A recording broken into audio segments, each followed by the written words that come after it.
तद एतत् विद्यापालनार्थम न लाभ पूजा ख्यात्यर्थम इति, न लाभ पूजा आख्यात्यर्थम इति। तो कह रहे हैं तद एतत् विद्यापालनार्थम, तत्व ज्ञान की रक्षा के लिए, जैसे अंकुर की रक्षा के लिए फेंस होती है, तो ऐसे अपने तत्व ज्ञान की रक्षा के लिए कोई हमारे तत्व ज्ञान को नष्ट ना कर दे, तो हमें पता होना चाहिए ना, क्योंकि हमारे तत्व ज्ञान को कोई कैसे नष्ट करेगा, जल्प वितंडा से ही करेगा, तो हमें उसकी नॉलेज होनी चाहिए। तो अपने ज्ञान की रक्षा के लिए तदेतत् विद्या पालनार्थम न लाभ पूजा ख्यात्यर्थम इति, बल्कि किसी अपने लाभ के लिए नहीं, पूजा के लिए नहीं, ख्याति के लिए नहीं, बल्कि कोई हमारे तत्व का नाश ना करे। जैसे हाथ में हमारे देवी देवताओं ने अस्त्र शस्त्र उठाए हैं, तो वो किसी दूसरे को हिंसा करने के लिए नहीं, बल्कि कोई दूसरा हमारी हिंसा ना कर दे, तो उसके लिए हाथ में रखते हैं। तो ये प्रश्न बहुत लोग पूछते हैं, भाई आपके कैसे देवी देवता हैं जिनकी आप पूजा करते हो? पूजा करते तो हिंसा को तो पाप बताया है, अहिंसा परमो धर्म है, और आपके तो सारे देवता हथियार लेके खड़े हैं, कोई त्रिशूल लेके खड़ा है, कोई तलवार लेके खड़ा है, कोई गदा लेके खड़ा है, कोई धनुष लेके खड़ा है, तो ये सारे हिंसक हैं क्या, हथियार रखना? तो बोले नहीं, वो किसी दूसरे की हिंसा के लिए नहीं, बल्कि कोई हमारी हिंसा ना करे, तो अपने तत्व ज्ञान की रक्षा के लिए। क्योंकि दुष्ट को कभी भी सज्जनता की भाषा समझ में नहीं आती है, तो जब कोई दुष्ट प्रहार करेगा ना और उसको वहां हम ज्ञान देने लगे, अब आतंकवादी को हम गीता पढ़ाने लगे या उपनिषद पढ़ाने लगे, तो वो छोड़ देगा अपना आतंक, उसको तो उसी की भाषा में ही वहां तो फिर पिस्टल निकालनी पड़ेगी, तब समझेगा वो, तब भागेगा, नहीं तो नहीं भागेगा वो। तो श्री राम ने समुद्र के सामने कई दिन, 2-3 दिन तक प्रार्थना करते रहे, वो सुना ही नहीं, और जैसे ही धनुष उठाया तुरंत हाथ जोड़ के शरण में आ गए फिर वो। तो ऐसे लोगों की जो दुष्टता रखते हैं, उनसे अपनी रक्षा के लिए भी जल्प वितंडा का ज्ञान होना चाहिए। इति द्वाभ्याम सूत्राभ्याम तत्व ज्ञान परिपालन प्रकरणम। तत्व ज्ञान हमने कर लिया, इतना पर्याप्त नहीं है, अब उस तत्व ज्ञान का परिपालन भी करना है। तो बोलते हैं ना भाई, मकान बनाया ये भी एक बड़ी बात है, लेकिन बना करके फिर उसको मेंटेन करना, और ये मेंटेनेंस का कार्य कितने दिन चलेगा? जिंदगी भर ये तो करना पड़ता है, नहीं तो 1-2 साल में फिर उनमें घास खरपतवार उग जाती है, वट पीपल उग जाते हैं मकानों में भी, दीवारों में भी, तो उसको रखना, नहीं तो गिर जाएंगे जंग खा के, सीलन खा करके। तो एक बार तत्व ज्ञान हमने प्राप्त कर लिया, इतना पर्याप्त नहीं है, अब सब तरफ से उसकी रक्षा भी करनी है, नहीं तो दुष्ट लोग आपको कहीं भी फंसा देंगे, और आपका जो ज्ञान है, तत्व ज्ञान है, वो तो किसी काम आएगा नहीं फिर। तो ये भी हमें बहुत बड़ा एक मैसेज दे रहे हैं यहाँ पर गौतम ऋषि, भाई आपको ये चीजें भी इसलिए पता होनी चाहिए। तो ये इति श्री वात्स्यायनीय न्याय भाष्य चतुर्थोध्याय समाप्त, चौथा अध्याय यहाँ समाप्त होता है। अब 5वां अध्याय जो है, इसमें जाति और निग्रह स्थान इनका वर्णन किया है। यद्यपि इसका थोड़ा सा वर्णन प्रथम अध्याय में किया था लास्ट में, और उसके बाद इनको वहां पर ही छोड़ करके और फिर सारे प्रमेयों का उद्देश्य लक्षण, उद्देश्य तो हो ही गया पहले ही प्रथम पाद में ही, फिर उनका लक्षण और परीक्षा इस रूप में चलता रहा। तो अब ये कह रहे हैं अथ पंचमाध्यायस्य आद्यम आहनेकम साधर्म वैधर्म्याभ्याम प्रत्यवस्थानस्य विकल्पात् जाति बहुत्वम इति संक्षेपेण उक्तम। ये आधा अण के बाद आधा क लिख लेना, छूट गया।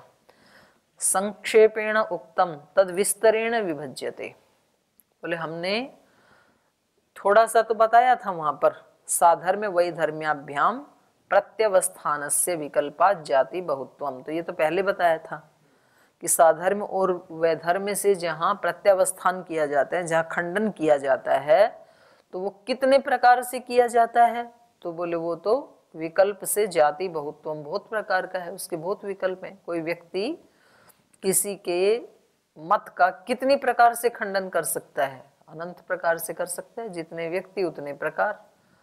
तो ये तो हमने पहले भी बताया था, विकल्पात जाति बहुत्वम इति, विकल्प से जाति का बहुत्व है। लेकिन वहां पर संक्षेपेण उक्तम, संक्षिप्त रूप से बताया था वहां हमने कि जातियां बहुत हैं विकल्प बहुत सारे होने से। तद विस्तरेण विभज्यते, बस उसी बात को यहाँ पर थोड़ा विस्तार से विभक्त करके बता रहे हैं। ताह खलु इम जातयः स्थापना हेतौ प्रयुङ्क्ते चतुर्विंशति प्रतिषेध हेतवः। इमा जातयः, तो वो जातियां कितनी हैं उसको यहाँ पर बता रहे हैं। स्थापना हेतौ प्रयुक्ते, कोई व्यक्ति अपने पक्ष की स्थापना करता है और फिर उसका हेतु देता है। हेतु, हेतु दिए जाने पर, अपने पक्ष की स्थापना की फिर उसका हेतु दिया, तो हेतु प्रयुक्ते, हेतु का प्रयोग किए जाने पर फिर ये इसका खंडन करता है दूसरा व्यक्ति हेतु का, तो उसको फिर कहेंगे जाति। तो ये जाति चतुर्विंशति ही प्रतिषेध हेतवः, प्रतिषेध के हेतु माने किस हेतु से प्रतिषेध किया, तो जो प्रतिषेध किया जा रहा है उसका जो हेतु है उसको यहाँ पर जाति कहा है। और ये जाति कितनी है? 24 हैं। तो ये इनको गिना रहे हैं। साधर्म्य वैधर्म्योत्कर्ष,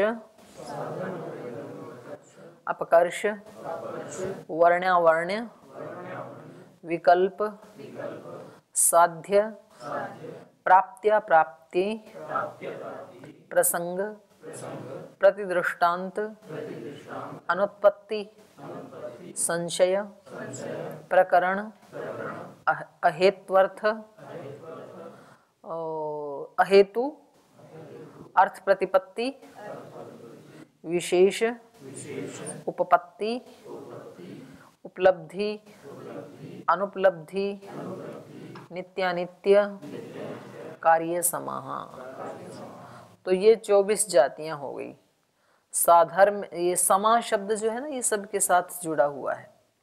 साधर्म्य समा, वैधर्म्य समा, उत्कर्ष समा, अपकर्ष समा, वर्ण समा, अवर्ण समा, विकल्प समा, साध्य समा, प्राप्ति समा, अप्राप्ति समा, प्रसंग समा, प्रतिदृष्टांत समा, अनुत्पत्ति समा, संशय समा, प्रकरण समा, अहेतु समा, अर्थ समा, अर्थापत्ति, अर्थापत्ति समा, और विशेष समा, उपपत्ति समा, उपलब्धि समा, अनुपलब्धि समा, नित्य समा, अनित्य समा।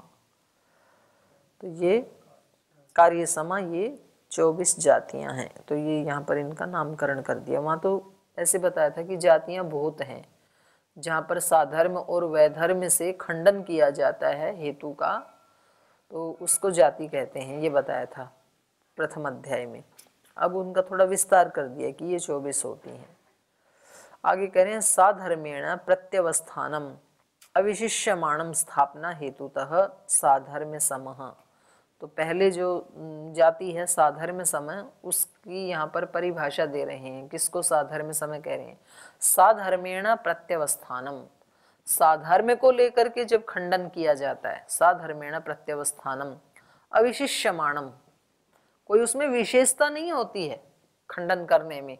जो उसने हेतु दिया और उस हेतु का जो खंडन किया, वो खंडन कैसा है? अविशिष्यमाणम, सामान्य होते हुए। साधर्म्य से किसी ने कोई कथन किया, प्रतिज्ञा की, और साधर्म्य से उसका उपसंहार किया, हाँ, तो उसका जो खंडन किया जाता है साधर्म्य से ही और बिना किसी विशेष के, अविशिष्यमाणम स्थापना हेतुतः साधर्म्य समः।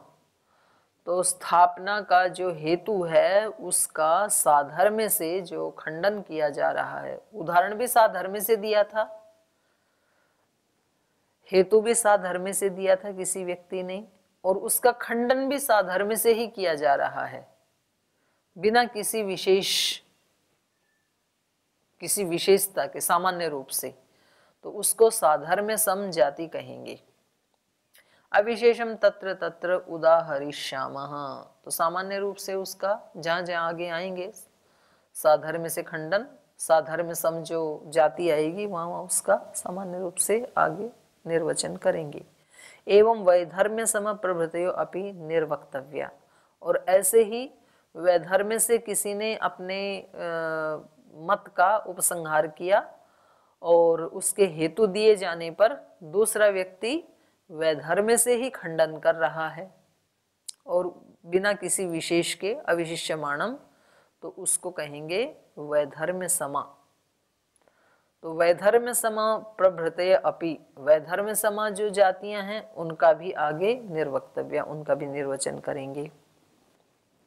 तो अब इन दोनों का माने आगे ये जो 24 जाति हैं जिनसे खंडन किया जाएगा, तो उनमें मुख्य बात ये दो रहेंगी, या तो साधर्म्य को लेकर खंडन होगा या तो वैधर्म्य को लेकर के होगा। तो इसलिए यहाँ पर उसका लक्षण बता रहे हैं। साधर्म्य वैधर्म्याभ्याम उपसंहारे तद्धर्म विपर्ययोपपत्तेः साधर्म्य वैधर्म्य समौ। साधर्म्य वैधर्म्याभ्याम उपसंहारे, कोई एक व्यक्ति साधर्म्य से या वैधर्म्य से हेतु देते हुए जब उपसंहार करता है, माने अपनी स्थापना का निर्देश करता है किसी मत का, तद्धर्म विपर्योपपत्तेः, तो उस धर्म से विपरीत की उपपत्ति होने से, तद्धर्म विपर्योपपत्ते माने उसी जो उसने हेतु दिया उस पदार्थ में उस धर्म से विपरीत धर्म की भी उपपत्ति होने से जब खंडन किया जाता है, तो उस खंडन को कहेंगे साधर्म्य वैधर्म्य समौ, दोनों प्रकार का। तो दोनों को दोनों से दिया जाएगा। माने जैसे किसी व्यक्ति ने किसी साधर्म्य से अपने मत का उपसंहार किया, तब उसका खंडन आप दो प्रकार से कर सकते हैं, साधर्म्य को लेकर, वैधर्म्य को लेकर। किसी व्यक्ति ने वैधर्म्य से अपनी बात का उपसंहार किया और हेतु दिया, तो अब उसका खंडन भी आप दो प्रकार से कर सकते हैं, साधर्म्य को लेकर के, वैधर्म्य को लेकर के। तो इसको कहेंगे साधर्म्य समा वैधर्म्य समा जाति। ठीक है, चलो आगे। साधर्मेण उपसंहारे साध्य धर्म विपर्योपपत्तेः, किसी व्यक्ति ने साधर्मेण उपसंहारे, साधर्म्य से जो उपसंहार किया, तो अब उसमें साध्य धर्म विपर्योपपत्ते, उस प्रतिज्ञा में जो साध्य धर्म था जिसको हमें अभी देखना है, तो उस साध्य धर्म की विपर्योपपत्ति, विपरीत धर्म की उपपत्ति होने से साधर्मेण एवं प्रत्यवस्थानम, उसका साधर्म्य को लेकर के ही जब प्रत्यवस्थान किया जाता है, खंडन किया जाता है, अविशिष्यमाणम, जिससे खंडन कर रहे हैं वो हेतु कैसा है, अविशिष्यमाणम, सामान्य रूप से स्थापना हेतुतः, स्थापना हेतु से साधर्म्य समः प्रतिषेध है, तो उस प्रतिषेध को कहेंगे साधर्म्य सम नाम का प्रतिषेध या साधर्म्य समा जाति। प्रतिषेध कहेंगे तो साधर्म्य समय हो जाएगा और जाति शब्द का प्रयोग करेंगे तो साधर्म्य समा हो जाएगा।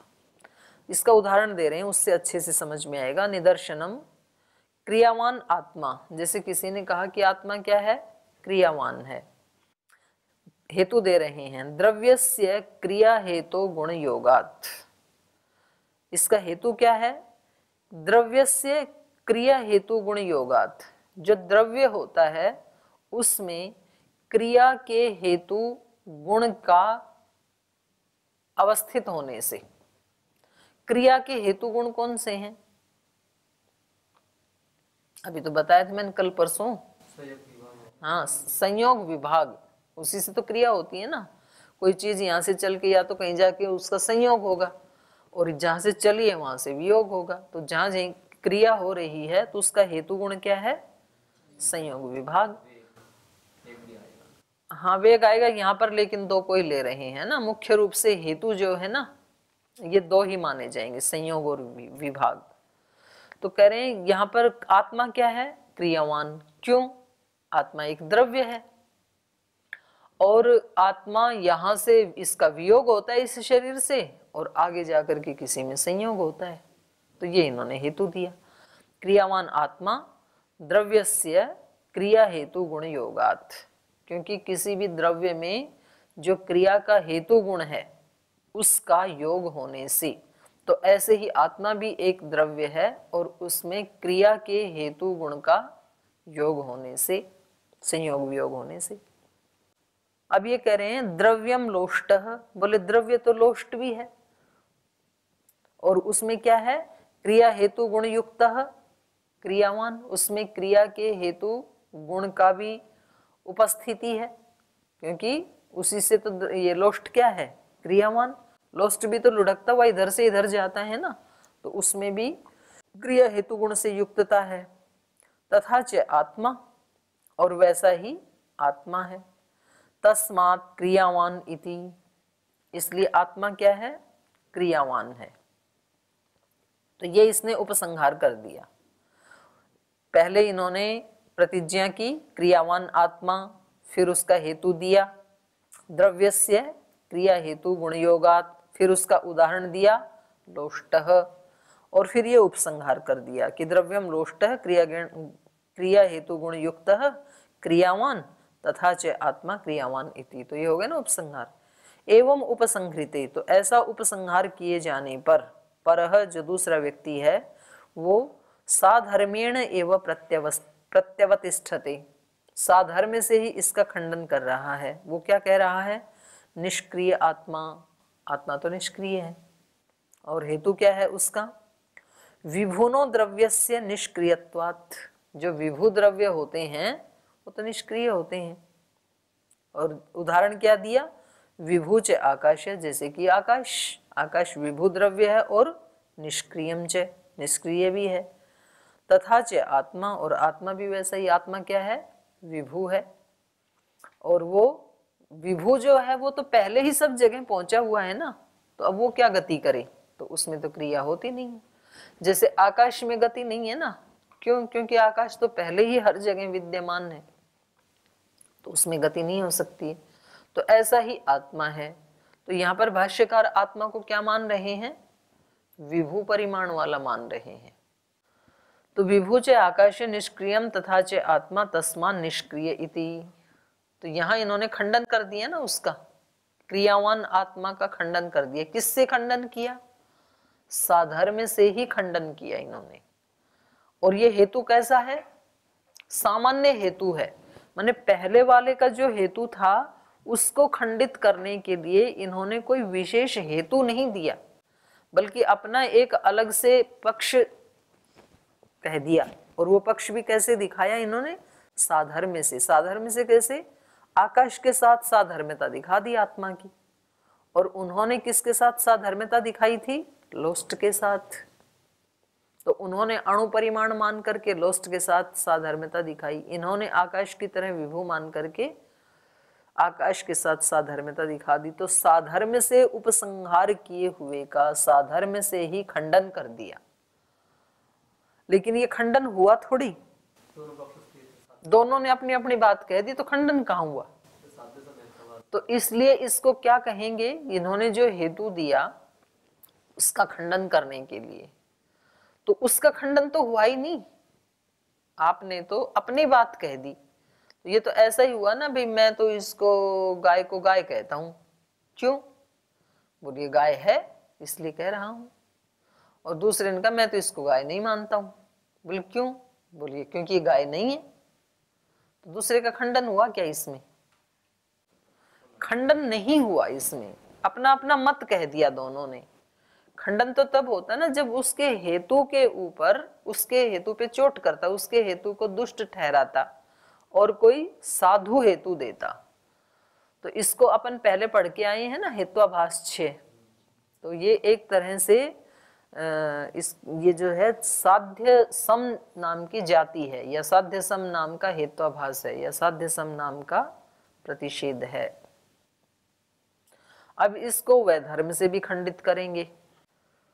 तो इन्होंने कहा आत्मा विभिन्नो द्रव्यस्य निष्क्रियत्वात् विभु च आकाश निष्क्रियम च तथा च आत्मा तस्मात् निष्क्रिय इति। तो इसने खंडन कर दिया। न चास्ति विशेष हेतु क्रियावत साधर्म्यात्। तो यहाँ पर उन्होंने जो कहा था ना, क्रियावत माने क्रिया वाला जो आत्मा है, तो उसका खंडन करने में न च अस्ति विशेष हेतु, इसका कोई विशेष हेतु नहीं है। उन्होंने अपना हेतु दिया था क्रियावान का, इन्होंने निष्क्रिय का अपना हेतु दे दिया, तो कोई विशेष हेतु नहीं है। न च अस्ति विशेष हेतु क्रियावत साधर्म्यात्, क्रिया वाले के साथ साधर्म्यात् क्रियावता भवितव्यम न पुनः अक्रिय साधर्म्यात् निष्क्रियण इति। यहाँ कोई ऐसा विशेष हेतु इन्होंने नहीं दिया जो क्रियावत साधर्म्यात्, क्रियावान के साधर्म्य से, क्रियावता भवितव्यम, क्रिया वाला ही होना चाहिए आत्मा को, न पुनः अक्रिया साधर्म्यात्, किसी अक्रिय के साधर्म्य से निष्क्रियण इति, निष्क्रिय होना चाहिए, ऐसा कोई विशेष हेतु दिया नहीं। भाई उन्होंने क्या दिया था कि क्रियावान है आत्मा, और उसका हेतु दिया था कि क्रियावान जो है लोस्ट, तो उसी तरह से आत्मा भी, लोस्ट एक द्रव्य है, आत्मा भी एक द्रव्य है, तो इसलिए वो क्रियावान है। तो यहाँ इन्होंने उस क्रियावान, क्योंकि साध्य क्या था यहाँ पर, हाँ आत्मा का गतित्व ऐसे कह सकते हैं आप, आत्मा का गतित्व साध्य था ना, तो इस साध्य का खंडन किससे करना चाहिए था, अगतित्व वाले से करना चाहिए था ना। तो ऐसा इन्होंने कुछ किया नहीं, इन्होंने तो अपना पक्ष रख दिया, हेतु का खंडन नहीं किया, उसके पैरेलल अपना एक मत रख दिया इन्होंने। न च अस्ति विशेष हेतु क्रियावत साधर्म्यात्, साधर्म से यदि आप खंडन कर रहे थे तो क्रिया वाले के साधर्म से यहाँ कोई विशेष हेतु नहीं है। क्रियावता भवितव्यम, लोस्ट की तरह से आत्मा क्रियावान ही होना चाहिए, न पुनः अक्रिय साधर्म्यात् निष्क्रियण इति, माने लोस्ट के साधर्म से आत्मा क्रिया वाला ही होना चाहिए, ऐसा तो कह दिया। पर इनसे कोई पूछे कि निष्क्रिय के साधर्म से निष्क्रिय क्यों नहीं होना चाहिए, इसका कोई विशेष हेतु नहीं बताया, दोनों ने अपना अपना मत बता दिया केवल। तो विशेष हेतु अभावात् साधर्म्य सम प्रतिषेधो भवति, विशेष हेतु का अभाव होने के कारण ये निषेध कैसा है, साधर्म्य सम। उसके लिए तो विशेष हेतु दिखाना चाहिए था ना, उसके निष्क्रियत्व को दिखाने के लिए, उसके गतित्व की बाधा के लिए कोई विशेष हेतु देना पड़ेगा। इन्होंने उदाहरण अलग दे दिया, एक ने कह दिया कि ये लोस्ट के समान है, दूसरे ने कहा कि ये विभू है, तो प्रतिषेध तो नहीं हुआ। कैसे प्रतिषेध करना चाहिए था, क्रियावान मानते हुए, अणु परिमाण वाला मानते हुए, और फिर निष्क्रिय दिखाना चाहिए था, तब होता ना खंडन। तो ऐसा तो किया नहीं इन्होंने, तो इनका ये प्रतिषेध कैसा है, विशेष हेतु अभावात, किसी विशेष हेतु का अभाव होने से। अब पहले वाला व्यक्ति पूछे इनसे कि भाई आप कह रहे हो आकाश की तरह से निष्क्रिय है आत्मा, मैं तो कह रहा हूं कि लोस्ट की तरह से गतिमान है, तो अब आप खंडन करो। तो ये व्यक्ति कैसे खंडन करेगा, मतलब बात यही हुई ना भाई, मैं तो नहीं मानता हूं, मैं तो ये मानता हूं आकाश की तरह से निष्क्रिय है। बोल मैं तो आपकी बात नहीं मानता हूं, मैं तो मानता हूं कि ये लोस्ट की तरह से क्रियावान है, क्योंकि ये जाता है एक जगह से दूसरी जगह, एक जन्म से दूसरे जन्म। तो इन्होंने खंडन करते समय इनका जो प्रतिषेध है, ये इनका हेतु उचित नहीं है, इसलिए विशेष हेतु अभावात। क्योंकि खंडन या प्रतिष्ठापन हमेशा किसके बल पे होता है, हेतु के आधार पे होता है। यदि आपका हेतु उचित नहीं है तो फिर आपका पक्ष, आपका सब खंडित हो जाएगा, आपका उदाहरण भी खंडित है और आपका उपसंहार भी खंडित है, निगमन भी, सब खंडित है फिर। तो इनका विशेष कोई हेतु नहीं है ये खंडन करने में, सामान्य रूप से बात कही है। अथवा धर्म समय एक और देखो तो और समझ में आएगा। अब वह धर्म से देखिए, क्रिया हेतु गुण युक्तो लोष्टः, लोष्ट क्या है, क्रिया हेतु गुण से युक्त है। क्रिया हेतु गुण माने संयोग विभाग, इस गुण से युक्त है लोष्ट। और परिच्छिन्नो दृष्ट, और एक देशी भी देखा जाता है, वो व्यापक नहीं है लोष्ट। न च तथा आत्मा, लेकिन आत्मा तो एक देशी नहीं है। तस्मान न लोष्टवत क्रियावान इति, इसलिए आत्मा लोष्ट के समान क्रियावान नहीं है। तो ये इन्होंने उपसंहार कैसे किया है? वैधर्म से, लोस्ट से आत्मा का वैधर्म दिखा करके अपनी बात कही है, इसका उपसंहार किया है। नैचे अस्ति विशेष हेतु क्रियावत साधर्म्यात् क्रियावता भवितव्यम न पुनः क्रियावत वैधर्म्यात् अक्रियेण इति विशेष हेतु अभावात् वैधर्म्य समः प्रतिषेधः।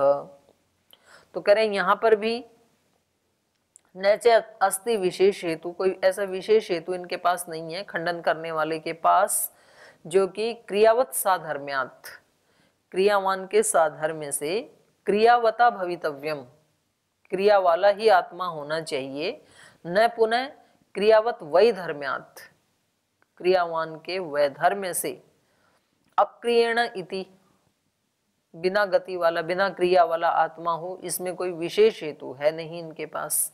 तो विशेष हेतु अभावात वैधर्म्य समः प्रतिषेधः, विशेष हेतु का अभाव होने से इनका ये जो प्रतिषेध है ये कैसा है? वैधर्म्य सम प्रतिषेध है। और वैधर्मेण च उपसंहारे, ये वैधर्म्य से इन्होंने खंडन किया। आगे फिर कह रहे हैं वैधर्मेण च उपसंहारे निष्क्रिय आत्मा, आत्मा निष्क्रिय है। ऊपर तो सक्रिय का दिया था, गति वाले का भी निष्क्रिय का दे रहे हैं।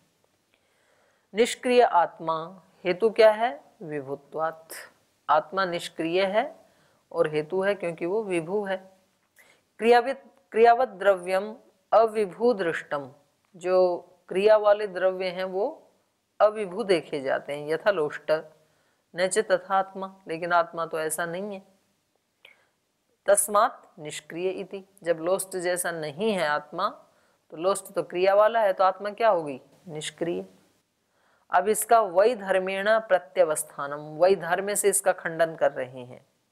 ये कह रहे हैं निष्क्रियम द्रव्यम आकाशम क्रिया हेतु गुण रहितम दृष्टम, जो निष्क्रिय द्रव्य है जैसे कि आकाश, वो क्रिया हेतु गुण रहितम दृष्टम, क्रिया के हेतु गुण अर्थात संयोग विभाग आदि गुण से रहित देखा जाता है।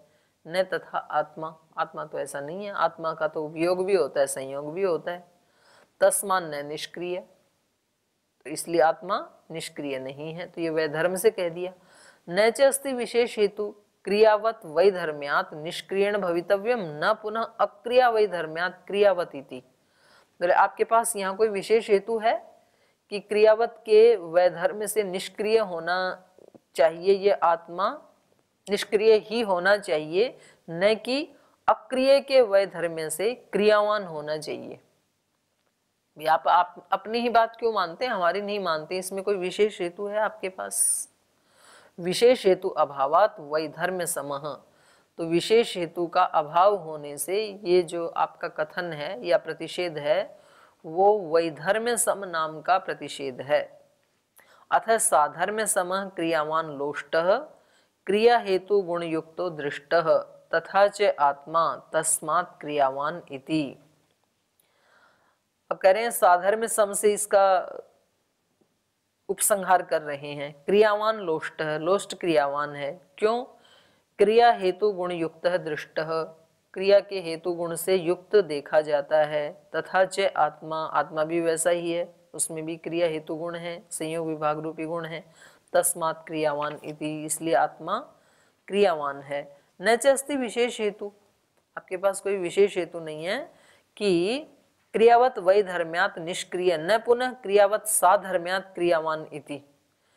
क्रियावान के वैधर्म्य से निष्क्रिय है आत्मा, ये जो आप कथन कर रहे हो तो ऐसा ही क्यों मानते हो? ऐसा भी तो मान सकते हो ना कि क्रियावान के साधर्म्य से वो भी क्रियावान है। तो इस कथन में आपके पास विशेष हेतु कोई है नहीं, इसलिए विशेष हेतु अभावात साधर्म्य समः प्रतिषेध है। ये साधर्म्य सम नाम का प्रतिषेध है। तो इन दोनों का उत्तर जो है, दोनों ने अपनी अपनी बात कह दी। साधर्म्य से जब उसने पक्ष रखा तो साधर्म्य से भी प्रतिषेध कर दिया, वैधर्म्य से भी प्रतिषेध कर दिया। जब वैधर्म्य से अपना पक्ष रखा तो वैधर्म्य से भी प्रतिषेध कर दिया, साधर्म्य से भी प्रतिषेध कर दिया। तो अब इसका कोई इलाज तो हुआ नहीं। तो अब इन दोनों का जो उत्तर है वो तीसरे सूत्र में सिद्धांती देंगे। तो इसको हम कल पढ़ेंगे। आज यहीं विराम लेते हैं।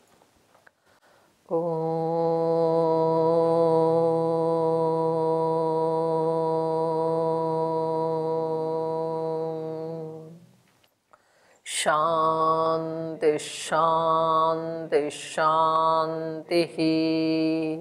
श्री गुरुभ्यो नमः।